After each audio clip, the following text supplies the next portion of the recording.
Good evening. Good evening. Welcome to the 50th New York Film Festival. As our panelists are getting seated, come on in and have a seat.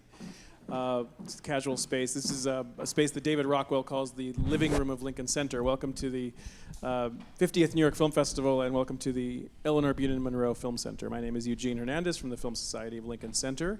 And again, this is the latest in our series of evening talks, free talks, that are available both in person and also streamed live on YouTube. So welcome to our in-person audience, and also welcome to our audience who are tuning in from anywhere. I just want to, first of all, thank our friends at Writers Guild of America East, and we really enjoy the opportunities to partner with WGA East. It's really great working with all of you there, and it's really great to be able to provide and to host these terrific conversations during the festival, and we should do more together. So have a great time tonight, enjoy, and to introduce our moderator and to welcome you officially, please join me in welcoming Dana Weissman from the Writers Guild of America East. Hi. Thanks everyone for coming, and thank you to our panel for doing this tonight, and thanks to those of you who I guess are at home watching this on YouTube. In addition, if anyone has friends out there who wanted to see this tonight and couldn't, we have a web series at the Writers Guild of America East called On Writing Online, and it's onwritingonline.org, and this will be available there, as well as on our new podcast series at iTunes University, so you can just download it and watch it on the subway. Tonight we are talking about adaptation, the play's the thing, and we have 3 members of the Writers Guild who have adapted their own works from the stage to the screen. To my right here is Lucy Alibar, whose one-act play, Juicy and Delicious, is now still playing downtown as Beasts of the Southern Wild. Next to Lucy, we have Eric Bogosian, who adapted Talk Radio and Suburbia for the screen. And then we have John Patrick Shanley, who won a Writers Guild Special Award, the Hunter Award for Career Achievement, just a couple of years ago. He's actually adapted just Doubt for the screen, but he has several screenplays other than that. And David Rooney is the perfect person to moderate this panel because he writes about both film and theater for The Hollywood Reporter. So enjoy, thanks.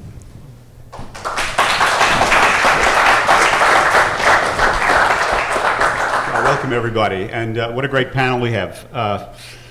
2 very experienced hands at adapting their own work for the screen, and one newbie who has really kind of shot it right out of the park with one of the great movies of the year.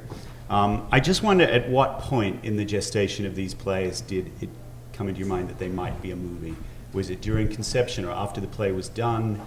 And the second part of the question would be, did the idea start with you or with someone else? Maybe whoever wants to jump in there. Oh, I can answer this because it's not a long answer.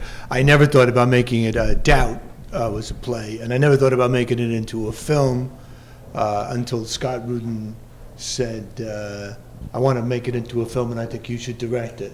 So I said, okay. It's, whenever life knocks on the door, you have to say, come in. Did you require some persuasion, or were you open to it? No. It's just one of those, I hadn't directed a movie in 17 years. And I thought, am I holding out for 19 years? So it was the obvious thing to do. Somebody offers you $20 million to make your movie, make it. Sure. Yeah. Eric, how about you? I think most plays and most films don't end up working. I mean, the vast majority. So when I'm working on a play, I can't be thinking about how is it not going to be a play? How is it going to be something else? The same with a novel. So I think the real process I'm in the middle of is how do I find it? And where's the itness of it? And the play is going to demand whatever makes it special and makes it work. And it does, I don't know about John, but for me, when I'm working on something, people are asking, is this going to be, I'm working on a nonfiction thing right now, and people are asking me, is it going to be a movie? But I want it to find itself. And when it finds itself, it is, and I think in the case of the 2 plays that got made into films, there was something there that felt like if we could just capture this, whatever happens on the stage, if we can capture the feel of this in a film, and we don't know how that's going to happen, then that would be nice. And so that was what happened for me. I want to go back to that because I think talk radio is a particularly interesting example of the adaptation process. But first, Lucy, where did the idea for Beasts of the Southern Wild start from? Oh, I had no intention of ever making a movie, but Ben Zeitlin, the film's director, had been wanting to work together for a long time and approached me about it. And I think my big question was how, I don't know if people have seen it, but there are these actual beasts in the play that were, to me, the heart of it. And I wasn't sure how he was going to do it, but he was like, Friendo, I promise I can make them look awesome. And so I just said yes. But I think we did have that experience. I certainly had that experience of really finding what the movie was, not thinking of it as an adaptation as much as creating a new animal from it. So you were open to it immediately? You didn't take some time to embrace the idea? Oh, no, I didn't. No time. I was like, yeah. Well, let's stick with you for a moment. The play is very different. Juicy and Delicious is a very different animal to Beast of the Southern Wild. It's a one-act. Hush Puppy is a boy, which is a big difference. It's set in the red clay hills of southern Georgia, not in the Louisiana bayou. So all of those shifts, were you open to them, receptive to them, or did you, again, take some persuasion? No, I wrote the play after my dad was starting to get really sick and had been for about a year, and I certainly didn't understand the magnitude of it. So I felt very childlike in this way. I mean, a lot of the play was my own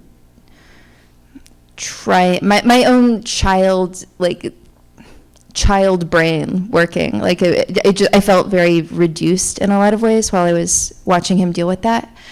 And I think just to protect myself, because I couldn't afford therapy or anything like that, I made the character a boy because that way I was writing about somebody else. And it was about a year after the play, and Ben said, we should talk. I think Hush Puppy's a girl, don't you? And I was like, yeah, she is. And so no, I mean, again, because it felt like making something so new, telling a new story, and also I was in a different place than I was when I wrote it. I was in I'd sort of attained some of the grace that Hush Puppy ultimately attains in the story. I felt like I could approach it in this much more honest way. John, let's jump back to you and Doubt. I mean, Doubt is such a tight play. It's so tightly structured, and it's very theatrical in its structure. It's a fantastic naturalistic story that we can all jump into, but it's very theatrical in this succession of 2 and 3 character confrontations punctuated by monologues. And how do you turn that into a movie where naturally a narrative has to have a more fluid kind of structure to it? Yeah, I mean, most plays fail as films, and most especially modern plays, because the economics of the theater is such that you have smaller casts. So if you're doing The Miracle Worker, when they did The Miracle Worker, there were 28 people, 30 people in the cast on Broadway. And so when you turn around to adapt that, it's already got scope. It's got kids playing with dogs, and it's got all sorts of stuff that you'd never see now in a play.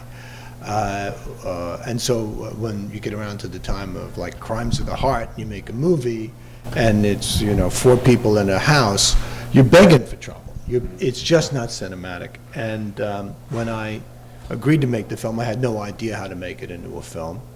And when I sat down to write the screenplay, it was incredibly difficult. It was the most difficult screenplay I've ever written, because I was hypnotized into believing what I believed as a playwright, which was there were only these 4 people in the play. They're only in the story. But in fact, there's a teacher, and she's teaching a class, and you're going to want to see the class. There's a kid they're all fighting over in the play. You never see the kid. And everybody's first question when I was adapting it was, are you going to see the kid? And I'm like, you got to see the kid. If you spend the whole movie talking about a kid and you never show the kid, they're just going to throw you out. You can't do that. But then there are these extended dialogue scenes, and so as a screenwriter, what you have to do, what I had to do, was I had to come up with a lot of physical business that was utterly believable, that I would write into the script to motivate camera moves, to keep that camera moving and fluid in extended dialogue scenes, because I was determined that the people who put up that money got their money back. It was a tall order, but it cost 20 and made 40 million, so we did all right. And that is very much consideration when you accept a large sum of money from people and say, I will make a film of my play. What you're saying to them is, I will make a film of my play and you will get your money back. That's really the deal. And so there's an artistic challenge there, there's a commercial challenge there. And but as soon as you realize that there's a whole world that you have extruded from your play, and you put it back in, you put in the congregation and the neighborhood and the kids and the classrooms and all of that stuff, it starts to naturally flower. Eric, did you find that happened with you as well? Because talk radio has a very particular gestation. It began as a solo piece in '85. It wasn't a solo piece. Wasn't? Oh. Well, it was briefly a solo piece, Right. sorry, but it was a play on stage. Okay. With 7 people on stage Right. and 7 people backstage doing the voices, the callers. So that was '87, right, at the public? That's in '87. Yeah, I'm sorry. Yeah, in '85, I was by myself with a bunch of callers backstage. And just for people who don't know your work prior to that, you did have quite a lot of experience doing solo performance pieces. Yeah, doing a lot of monologue things, which turned out to be almost impossible to, just as a footnote, talk about, though 2 of those have been made into films. Sex, drugs, and rock and roll as well. Yeah, and Wake Up and Smell the Coffee, and we've discovered that we did a lot of different kinds of things over the years, and pretty much the only way to do those shows is to shoot them live in front of a live audience. Because if I'm talking to somebody in a monologue, you have all kinds of headaches of like, who am I talking to? Are we going to have a guy sitting there and all of that? So that was my experience with those things. But as far as talk radio went, the first obstacle was that it all takes place in a radio station in one night. And Suburbia is also one night, right? yes, I was, in both cases, believe it or not, I was trying to follow, John's going to love this, the Aristotelian unities of time and place. That's beautiful. Because he does. Yeah, and in the case of Suburbia, we opened it up. We opened it up with talk radio, too. But the talk radio problem was like, oh, come on, it's all in the studio. It's not going to be, what are we going to be looking at? And I had always felt that there was plenty to look at. And as it turned out, it felt like a pretty active movie, even though it's a guy on the radio through a lot of it. We're going to jump all over the place here. It's a big topic, but I did write... I wrote many screenplays for studios that never got made into movies. And all of that experience was done under the system of development. And I just really want to say that the experience with talk radio and Suburbia were both situations where I had a very strong director who in effect was a producer and basically told the studio and all the people who like to screw around with what you're doing to go away, and they did go away. They had to go away in both the case of Oliver Stone and Richard Linklater. And I really think that contributed to these things working out better than they could have, because we could just go about our business. We knew what we were doing. We also had something to start with. We didn't have to really know what the beats of the thing were. We'd already figured that out. But currently, like Lena Dunham doing her work at HBO, she's got somebody watching her back, Judd Apatow, and so I don't have to be in development anymore, so I can say all the bad things I want about development, but nobody's messing with her product. She's doing what she needs to do, and I just think that's something that gets left behind, and it may be one of the reasons why lower budget pictures, independent, may somehow feel like they just make more sense because they haven't gone through this process of a committee making a decision on every single thing that finally just makes you want to kill yourself. Can I just jump in and ask, was it your idea or Oliver Stone's to incorporate the elements of the Alan Berg story, the Denver radio personality who was murdered by the Aryan Nation? When I don't know how familiar anybody here is with this whole Megillah, but when I was writing the play was about a guy who basically self-destructs on stage because he just goes over the edge on this particular night. While I was writing the play, somebody handed me, this is 85, this thing cut out of the newspaper that says there's a guy like this who has been killed in Denver. He's been machine gunned in his front yard. And when it came time to make the movie, by then there had been a biography of this guy, Alan Berg. And the guy, he sounded like the same person. It was a funny experience. So I said to Ed Pressman, we should just buy this book so that we don't get sued or something. And if we own it, then we own it, and they can't say you stole it. I know I didn't, but let's just own it. Once we owned the book, then we had the right to do anything we want. We could take anything from the book. And as we entered the world of movies, the notion that the guy would be gunned down at the end kind of made sense. I felt this, I had discussed this with Oliver, and I said, as long as his arc has finished before he gets killed, then we're good. And that's basically what happens. Everything's come to an end. He's come to some big realization. He's in the park, and then his bad vibes come back to haunt him, and he gets gunned down. There was also a scene in the movie where he's at a basketball game, and he's emceeing the basketball game, and he thinks he's a very popular guy. He has a very highly rated show, and the audience boos him, and he's chagrined by this whole experience. That was not in the play. That was in Alan Berg's biography, and I just lifted it and stuck it into the movie. But I felt like, hey, I can take anything I want once we own the book. It's such an interesting piece now, both as a play and a movie, because radio shock jocks of that breed were very much cultural figures before the blogosphere. That was where people went to rant before there were blogs, and there was the anonymity of the internet. So it's a very different animal, different world that character is negotiating. It's a weird beast. The whole experience has been weird. I actually didn't even start the whole thing with any idea to be writing about a talk radio guy. It's just that my voice sounds like a talk radio guy, so I thought that would work. I wanted to write about John Belushi and how he had tried so hard to make everybody happy that he sort of exploded and died. And I wanted to get into how that can happen to a public figure, where they can take themselves over the limit. But I found that writing about stand-up comic, let's say it was a stand-up comic, writing about a stand-up comic was almost impossible because he actually has to be funny.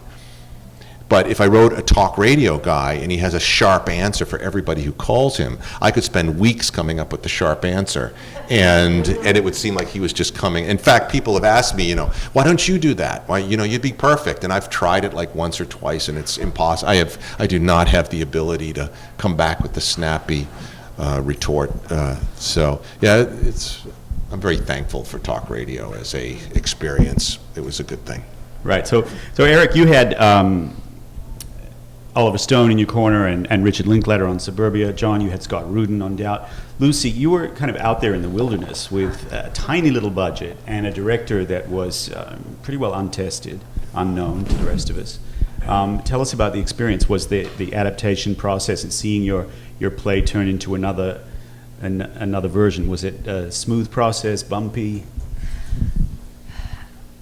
Well, we went through the Sundance Labs when we were first starting to adapt. I think we had like 130-page, really sloppy, like Armageddon of a thing. And somehow we got into the Sundance Labs, which was... and so I think having their support, and then they put us in touch with this company called Cinereach. I think having that kind of support and that kind of, I don't know, I never felt like I had to write for anybody, but the only person I really I really dealt with was Ben Zeitlin, our director.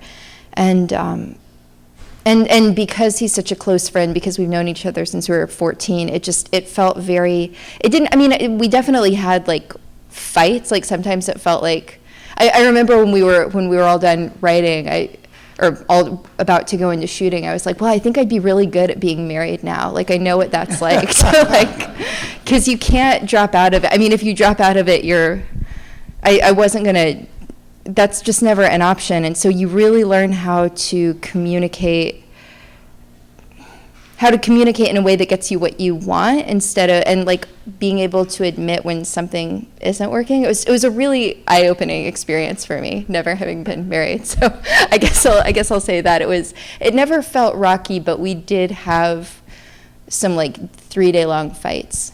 It was 3-day-long disagreements. So now you did it first as a one-act play. Did you do it on the bill with some other one-act play, or was it? I did it on the bill with my friend James Ryan wrote this. I wrote a play about my dad, and he wrote a play about his mom, and they were both these kind of fantastical. I mean, I guess you'd call it magic realists. They both have a lot of animals and magic. And where'd you do it? We did it. It's gone now, but at the Tank at the Collective Unconscious in Tribeca. And was that a good experience? Oh, that was great. That was. I mean, I was waitressing every night till 4 a.m. and then getting up I was like sleeping 3 hours a night, and there were grits falling from the sky in the play, and I was throwing it was great. Flowers and eggs everywhere. It was a really messy, sloppy play. It was I think you should wonderful. quit show business now. Yeah. I know. This wonderful experience doing the play and the film. I fear for you. Yeah. No, I'm only starting to understand that it's not like that all the time. No, you don't need to know. Yeah. I mean, it'll come, they'll make you know, so you don't have to know. You just enjoy it. So was there ever a point for any of you in the adaptation process where you kind of took a moment and said, I need to step away, somebody else should write this screenplay? Or was it always your baby? You always wanted to be hands-on about it? There was never a moment? Well, I mean, when I was writing Doubt, this is completely accurate, I got to page 50 and I hated every single page of what I'd written, and I don't usually. I usually think I'm quite good, even when I'm not. But in this case, I was like, man, this is just not happening. And then on page 50, I wrote one scene, and I went, oh, well, that's cinematic. That'll work. You could shoot that. And that gave me just enough heart. I said, well, now let me go back to the beginning, and I'm going to have to solve this one page at a time. As I was sort of trying to do a broad solution, and there was no broad solution. Every page, I was going to have to figure out how to turn this from a play experience into a filmic experience. And it was going to be this would not have been my choice. In other words, to take this play and turn it into a film, that would not have been my choice of films to make, because it's not a filmic story. It's very difficult, and you do it because the opportunity comes and you want to do a good job with it. But it makes it particularly hard. I mean, it sounds like the material that you were working with had an imaginativeness and a spaciousness. I was doing this claustrophobic, freaking, fairly realistic thing. No, I saw it. Like, so tore my heart out. So it makes it much harder. When talk radio, like your play, was done in this little theater at the Public Theater and was not expected to be there for more than a couple of weeks. Fortunately, that particular summer, there was nothing else to go see in New York. Believe it or not, the theater was dying, and eventually this idea came up that there was going to be maybe a movie. Ed Pressman got the rights to it and started bringing directors. Robert Altman came, Billy Friedkin came, a lot of guys came. Some wanted to do it, some didn't. Everybody had different ideas. Friedkin said, love the play, how do we get rid of this guy? I was in the lead of the thing, and I said, well, the guy wrote the play, so you can't get rid of him. Dustin Hoffman wanted to buy it for himself. My agent said, don't let Dustin Hoffman buy it, it'll never get made, and also you won't get to play the part. So Ed got frustrated, and he was working with Oliver Stone a lot around that time. They'd made Wall Street. So he asked me if I would just dive into the screenplay, and Oliver would be the godfather to the screenplay. And what I knew of Oliver was that he had written Scarface, he had written Platoon. It was like, yeah, sure, I don't know anything about writing a screenplay. Let's have this guy watch what I'm doing. So he comes into New York. In those days, Oliver was living large, let's say, and he rolled into town, and I find myself hanging out with Willem Dafoe and him and all these guys at some club, and I'm very not drinking or anything at the time. And we're just hanging out all night long, just like all night long, to the Robot at 4 in the morning, the whole routine. And finally, around 6 in the morning, I said, so when are you going to tell me what I need to know about writing the screenplay? He goes, hey, it's your screenplay, you go write it.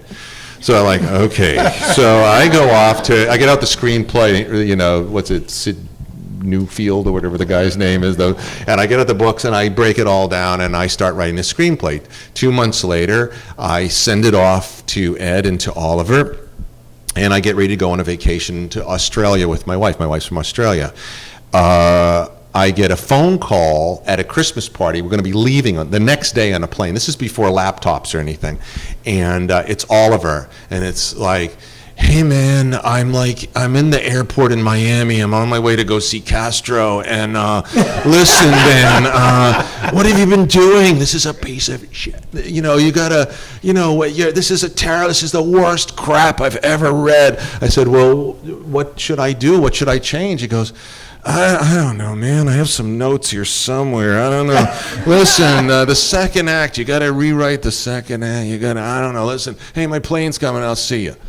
So I go to Australia. I'm in Australia at my mother-in-law's house. As far as I know, the screenplay is no good. I decide, I'm just the same thing you just said. At first, it's this total depression, and then screw it. I'm going to do 5 pages a day for the 30 days I'm here in Australia. I'm going to sit in my wife's former bedroom with a chair up to the bed with a thermal typewriter, and every day I'm going to do 5 pages. Halfway through the rewrite, I get a call from Ed Pressman. Congratulations. Why? Well, Oliver's going to direct the film. He's decided to direct it. Wait a minute, I haven't sent any pages in. Hey, he's directing it. I call up Oliver, and he says, I say, great, what? And he goes, I don't know, man. We have to get together, then we'll see. So continue with the torturing. Oliver likes to torture people. He actually slotted this film in during pre-production of Born on the 4th of July with Tom Cruise as part of pre-production for a much bigger movie. So the set designer for Born on the 4th of July was set designer of talk radio. He was told, design a radio station, there's no script, just create a radio station and we'll get you the script when we're going to start shooting. We shot the movie while they were prepping the other movie. Actually, Tom Cruise was actually on set one day and dressed up in his wheelchair and everything and was brought in, and Oliver said, I'd like you to meet this guy, and I said, hi, how are you? And everybody started laughing. It's Tom Cruise. And you didn't recognize him. So that was that. That's funny stories from talk radio. We shot it in a month. The movie was finished and in the can a year and 1 month after it had begun at the Public Theater as a play. Kind of crazy. So speedy. And like you, I thought, oh, this is the way it should always be. Let's write another play. Then we'll do this again. Are you doing that now, Lucy? Writing another play? I sold a script I'd already written, another play I'd already written to be adapted, so I'm doing that now. But they're being really nice to me too. I'm just having I'm having a really nice time, but I understand I'm lucky. I mean, I understand that doesn't always happen. But they're being very respectful. Maybe it always will. Maybe you'll just have one of those careers. Like John's. Like me, except maybe a little different. He doesn't even mention half the movie. I look at your resume. It's like half the movies that you've made aren't even on the list of movies that you've made. Alive isn't even on the list. No, it isn't. No, Alive is good. I guess it's like I adapted that from a book. Oh yeah. Which is different. Am I right in thinking there were a couple of little foreign language adaptations of Danny and the Deep Blue Sea? Yeah, there was a French. I did a play called Danny and the Deep Blue Sea. Great play. And there was a French. they changed the title to Butterflies of the Night. I'm like, what? This is, it makes sense in France.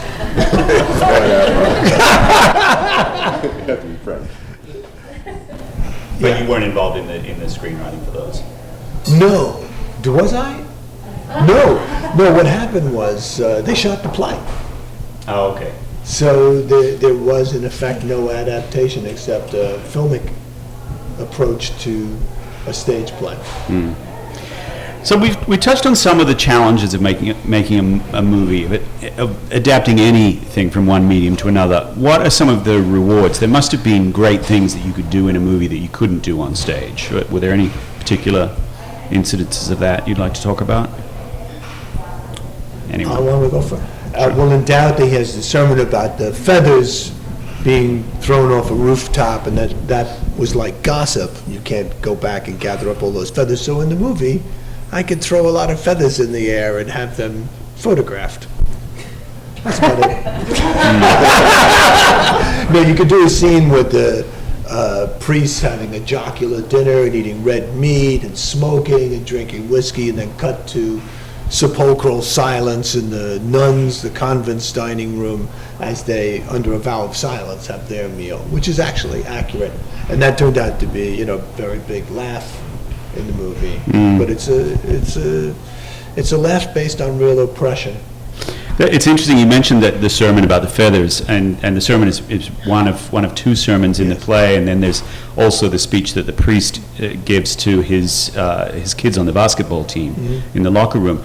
And those scenes function in a particular way in the theater because the audience becomes those boys or the congregation in the church. That's an impact that is very theatrical. So that must have been tough to rethink those, right? Well, the opening of the film was the hardest part, because the opening of the play is this priest giving a very long sermon, which is pertinent and kind of necessary.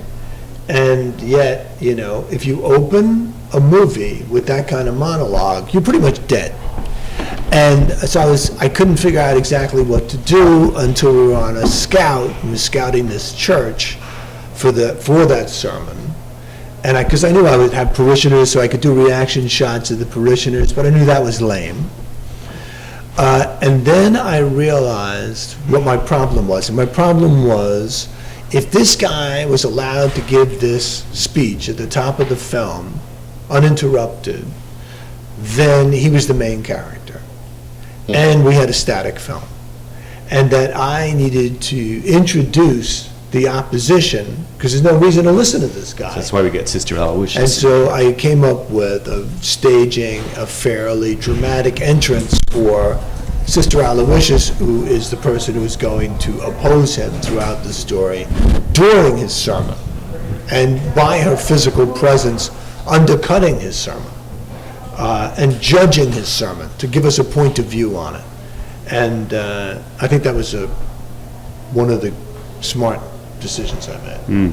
Lucy, what about you? Back to the original part of the question, the areas that film opened up new possibilities that weren't viable on stage. I think having Hush Puppy as a real child, a real 6-year-old child, which we didn't even know we would get. I mean, they looked at 4,000 kids before they found Quavantiane, and I couldn't even be a part of that process, because I remember during one of our Bayou trips, our producer Dan turning around to me in the back of the van and saying, whoever the best, we're not going to shoot until we have Hush Puppy, and whoever the best kid is, if it's a 12-year-old boy, if it's a 9-year-old girl, you're going to have to rewrite for whoever that is. And I'm game for anything, but it got to where every audition tape I would see of the ones that they liked, it was such a different movie every single time. I mean, even if you think about the gender, it just becomes such a different kind of relationship. So I think finding Quavantiane, and she's so emotionally available and expressive with so many of the original impulses that went into writing the play the very first time. I think being able to collaborate with an actor who's a real child was an incredible. I don't know when you actually get to do that in theater, but that was mind blowing to me. It was so. it was such a rich new way of working. And then the Aurochs too. Those were. I had no idea how Ben was going to do that. It was blind faith, but he did so good. They're so good. Wild Boar wearing special tusks soon? We're actually officially allowed to talk about it now, but he I don't think he did know. I mean, I'm guessing. I can't speak for him, but he came to my house to meet my family and my dad and everything early on before we had even written it. And we have these two little pot-bellied pigs named Simon and Garfunkel, and he was like spending all this time he was like, what are those? And they sort of grow to fit the space. They don't like, each one is they're like snowflakes. Pot-bellied pigs are like snowflakes. And so he was spending a lot of time with Simon and Garfunkel. And so then we ended up dressing up and training Vietnamese pot-bellied pigs. They're really smart. They can kneel, they can they can run, they can stop. Really, really smart. Oh, maybe pot-bellied pigs can be the next Lassie. Eric, what about you? Anything you want to add to that? Yeah, I think in Suburbia, one of the kids all go for a ride in a stretch limo and get Chinese food. And while they're off doing that, they steal a garden gnome out of somebody's yard. Steve Zahn steals it. Steve Zahn was in the play as well. And I really like that scene in the limo. I like the feel of it. I think, kind of like what you were saying about the eating or the guy smoking and everything, you get this, it's something you can't do on stage, a palpable, visceral feel in a scene. And that can involve eating or a lot of other things. Certainly there are things you can do on film that you can't do on stage. Like, you really don't want to shoot somebody with a gun on stage. You can do it, but the minute you do it, you have now shifted everything to Fako land. And the audience knows that, of course, nobody's being shot on stage, as opposed to if two people are having an argument on stage, it's very easy to feel like you're in that space. But the minute you're in a movie, you can shoot people and they can really die, and guns have a different feel to them. Likewise, at the end of talk radio, getting killed at the end of talk radio is very different. But at any rate, and mentioning Steve Zahn, I have to mention a very important part of this transition thing. This isn't your question, but I know that we all go through this. When you write for the stage, you cast actors, and they come and they kill themselves to do your work. And then, if it so happens that there's a movie made of it, everyone may not be able to get on the bus, and that is killer. And it's part of making movies, because I'll tell you, talk radio started a guy that nobody had ever heard of, and we did no business, and it closed in 3 weeks, and that was me in that movie. So maybe Dustin Hoffman should have done it. Then maybe I would be a billionaire today or something. But Zahn did move with Suburbia from the original productions of it all the way to the movie. But other actors didn't. And one of the reasons why was they were all supposed to be 19 years old, and when you do stage stuff in New York, you're going to have a bunch of 28-year-olds out there pretending to be 19, and by the time you make the movie, they're 30. How are you going to get 30-year-olds playing 19-year-olds in a movie? It kills you. So that's what happened with that. That's how you end up with movies like Rent. It's just tough, because we in the theater, we are a community. It's a little different than the life in the film world, and John and I are in the same theater company, and we feel this. There's a tightness. There's a emotional component of making this work, and sometimes it takes years for a play to finally get on its feet. You do readings and readings and readings. One of the most painful ones I ever heard of was Wit with Kathleen Chalfant. She made this amazing play and was not in the movie. I think around the same time, I remember that theater communities, both in New York and London, were up in arms because the Stephen Frears film of Dangerous Liaisons was announced with Malkovich and Glenn Close, when, to all of us who'd seen the play in either city, those roles were really owned by Alan Rickman and Lindsay Duncan, and I think there was a lot of bad feeling about that. But those choices, I'm guessing that when it came time to make Doubt, there was probably no question of casting Cherry Jones and Brian O'Byrne, because as much as they're great actors and they're beloved in the New York stage community, they're not going to sell tickets. Well, there's that, and Doug Hughes had directed the stage version of the play, and so I wasn't going to rate his casting. Right. I'm a different director, so I just recast the whole thing. Right. Before we open it up to audience questions, just quickly, I just wonder, are there any ways in which the film opened up, new insights to you about the material, made you think of the characters or the events in a different way? Maybe Lucy. Yeah, that's a good question. I have a lot more confidence that I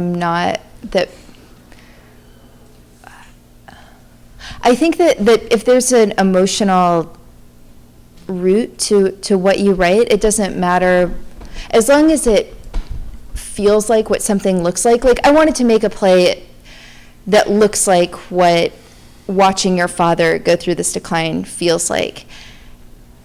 And I used to think I was I used to sell myself short, or maybe sell my audiences short, I think, in terms of how far they go with me, how magical I could get on stage, literal actual magic happening on stage. And people will really follow you if you're writing it for a reason. I think that really landed, and maybe that was just part of getting older too, but that's something that that just finally landed with me, seeing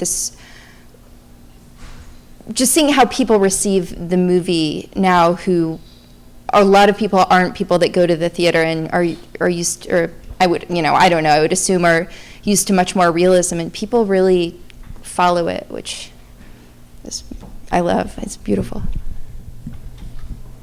Guys, anything you want to add? We stole a scene from the movie when we redid the play on Broadway with Liev Schreiber. Uh-huh. So it was just too good. But of course, it's illegal to do that. So don't tell anybody. Don't tell Universal that because they own the screenplay of the movie.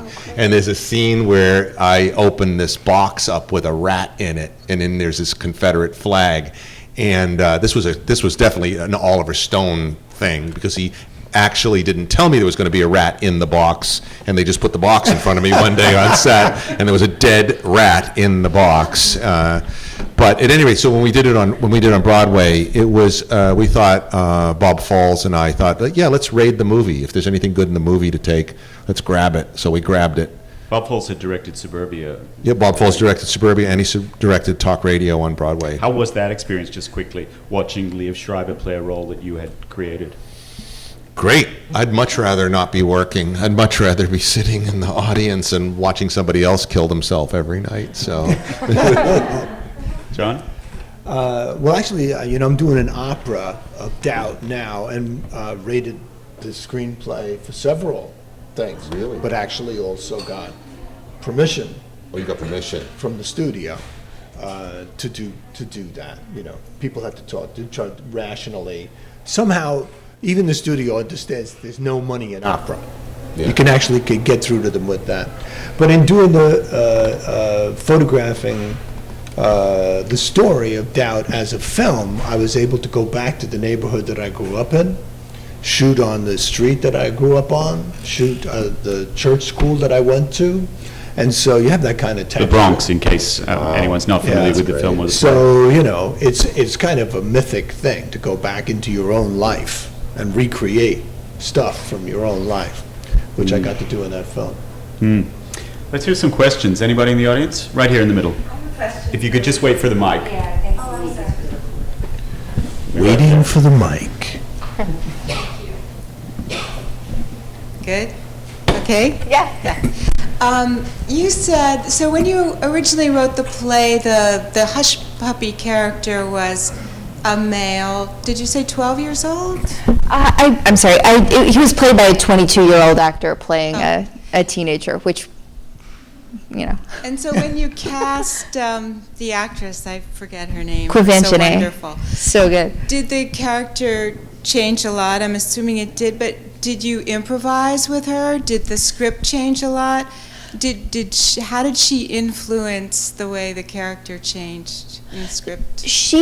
I'll say right away that she's very, very she's very intelligent. I mean, she's very gifted verbally, I think more than most 6-year-olds. So I was actually surprised with how much of the original text she could really connect with and make her own.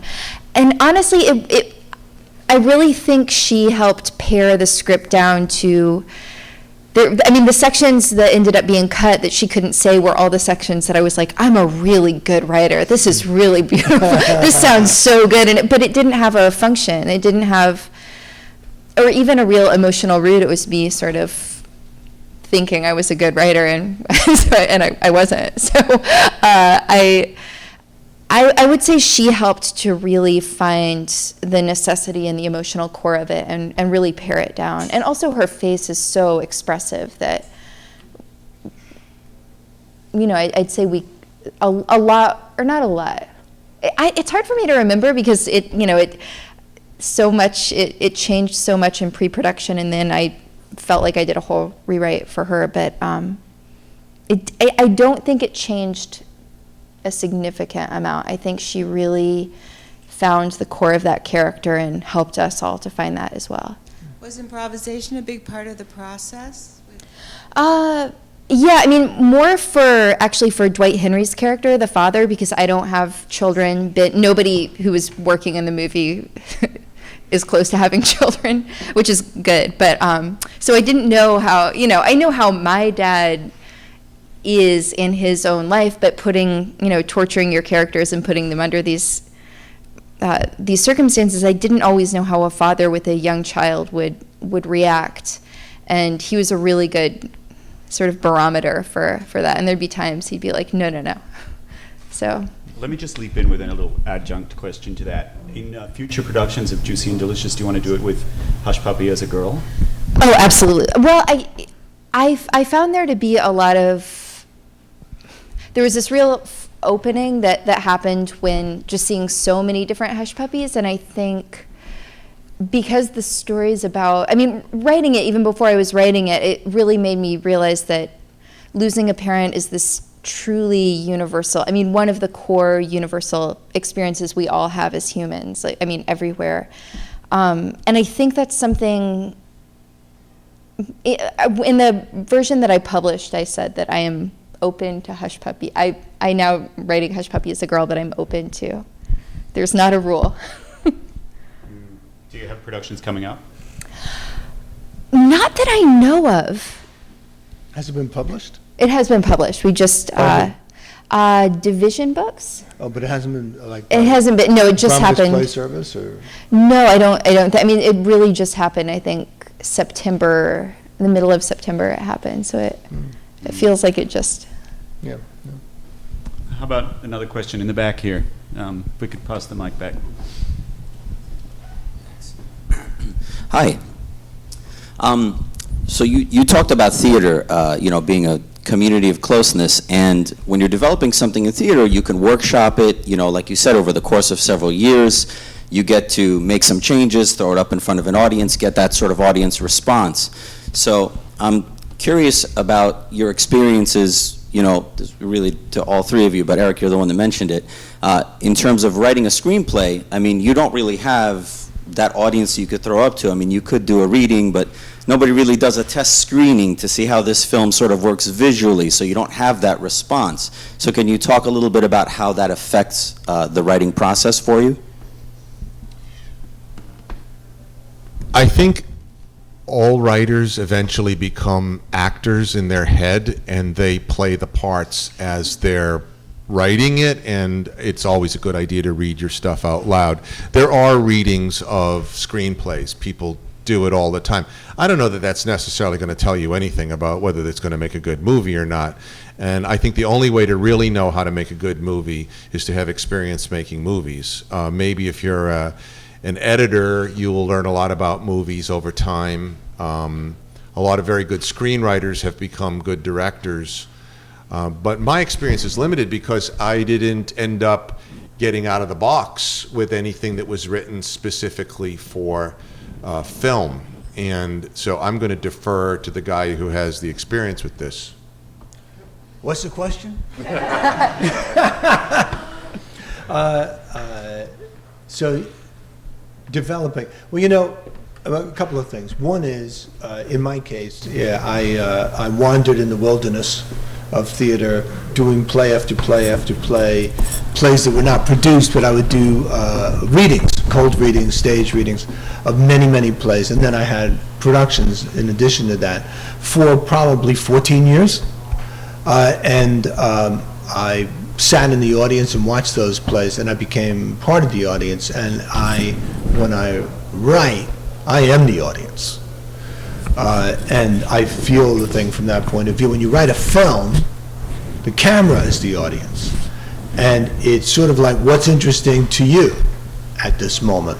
So in other words, I may be talking, but the camera may be on Lucy, which would be my choice.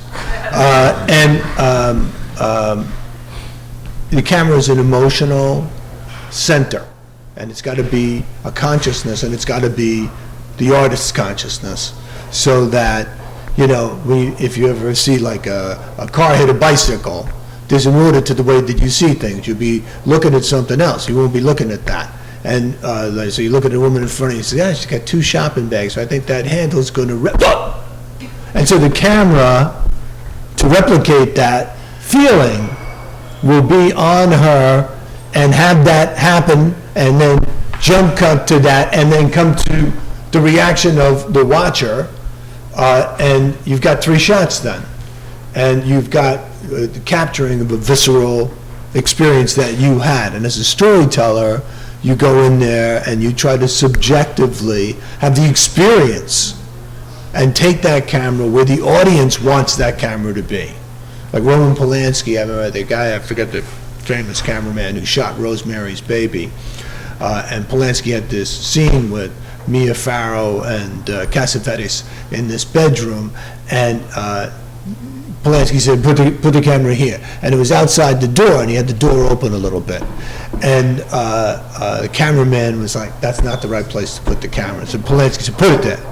And they shot the movie, and they got to screening, and the cameraman is sitting there. And when that moment came, you saw the entire audience do this. He had them. He had them. He made them want to know what was there, and he held back something of what would be there. So that's consummate storytelling from a screenwriting and directorial point of view. And interesting you mentioned Polanski, who's a director who really understands theater. He made a film of the Ariel Dorfman play years ago, and he just did a not great version of God of Carnage, I think. But now he's doing Venus in Fur, the David Ives play that was on Broadway last year. Well, he directed Dowd in Paris, too, as a play. Yeah. Right. More questions in the audience? Shy? I mean, I think that Polanski just makes me think that, from the mid-century on, I guess from the 40s through to the early 70s, it seemed like every successful play on Broadway in particular was made into a movie. And then it just kind of stopped. People stopped making movies of plays, except in isolated instances like talk radio. And it seems almost as if there's a new wave starting up, a slight resurgence. Tracy Letts' August Osage County looks like it's going to get made soon. The Normal Heart, finally, after 20 years of trying, is going to be a movie. David Harrow's play Blackbird. There's a long list of films in development at the moment, or in active pre-production based on plays. I wonder if you would speculate as to why there's this slight resurgence. I'd like to address that and also include something with that. I mean, one, we've got a lot of plays that are moving toward movies more and more. My wife's a stage director, and it drives her crazy because literally the writers will be writing like cut 2. I mean, it's almost impossible to stage it because you're supposed to be suddenly in a new place and another place and another place. I don't write like that. I write one set, and I'm trying to think, how do I make this work?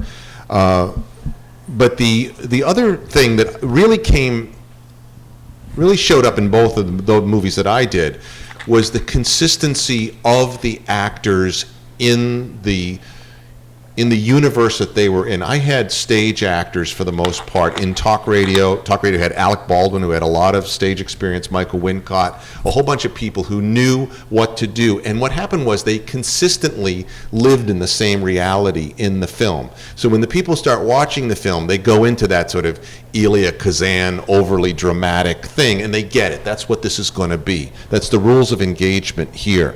But generally speaking, that's not the way movies look or feel anymore. I mean, I think that's one of the reasons why Law and Order is so popular, because it actually goes back to that kind of, like I say, Kazan-like on the waterfront kind of acting. But generally, so plays will fit right into that mode if you can find the actors to do it, if everybody gets that's what it's about. But then a lot of times it's really, you're trying to, jam a square peg into a round hole, ain't gonna work. Doubt was also consistent in its feel. So you knew when you started watching the movie, and I saw the movie and the play, I saw the play twice and the movie, that you're entering that thing, and it's delicious, because you know that's what you're getting into. Very dramatic, with very dramatic actors. I mean, it isn't like the guy that ended up doing the lead was a guy who doesn't know his way around a stage. Phil's fantastic, right? So it made sense. It has to make sense. It has to be consistent. And I think that's something that just has to be thought about. But like Cock, which is a play that's up here right now, will probably make a fine movie, but it lives in a movie mentality. John, anything? Well, I think that, there's just a huge hunger for material in general. And occasionally there's a kind of cultural bankruptcy that takes place in film. It happened in the sort of dying of the great movie stars, the sort of John Wayne era movie making, and then they had all these giant movie stars, and then they started making movies where they would put 20 of the movie stars in it because they couldn't get them in with one movie star anymore. And so the whole thing got devalued, and then and they were making them all in studios, and then somebody went out with a camera and made Easy Rider with two unknowns, and all of movie making changed. And that happens periodically. I like what Eric said about you're looking for the itness of something. I mean, there's an old German critical expression which is the Ding an sich, the thing in itself. And I think it's really important when you're talking about writing a play or writing a film to just push all that out of the way and reach for the materials that are appropriate to what you have to say, and make it with those materials in a very visceral and personal way, and not get lost in some kind of what somebody else wants, or the way other people tell stories. I mean, I can even tell from the little that's been said about yours that you told a personal story that in your own way. And Eric, certainly that's been very true of your work. And that's what you want. What the way forward is always from the materials here, and you take it and you put it out there in this bloody and visceral and honest and collage-y kind of way that you can, and stay away from trends. Don't worry about what's going to work. We need to wrap up, but just very quickly, if you could all maybe say what you're doing next. Lucy? I'm doing a play that I love about where I grew up, about Pentecostalism and evangelism in the Florida Panhandle in South Georgia. And then I'm adapting another play of mine for this company, Escape Artists, that are lovely. I love them. About a bunch of kids in Georgia as well. Eric? I've spent the last 5 years researching a nonfiction book about an Armenian assassin who killed a Turkish leader in 1921 in Berlin. And this is the great albatross of my life that I hopefully will someday finish this crazy book. Right. It's funny, I was just in Greenpoint and was in the very Polish part of Greenpoint, and I passed a travel agency, and the name of the travel agency was Albatross Travel. And I was like, anyway, what was the question again? What's next? Oh, yeah. Well, I'm doing an opera of Doubt, and I've just written a series of 10 or 11 one-act plays that I'll do a stage reading of with the Labyrinth Theater in December. I'm going to do a commission of a play for Manhattan Theater Club, and I'm talking to a film guy about a film thing. Good. All right. please thank our guests tonight, Lucy Alibar, Bogosian, and John Patrick Shanley.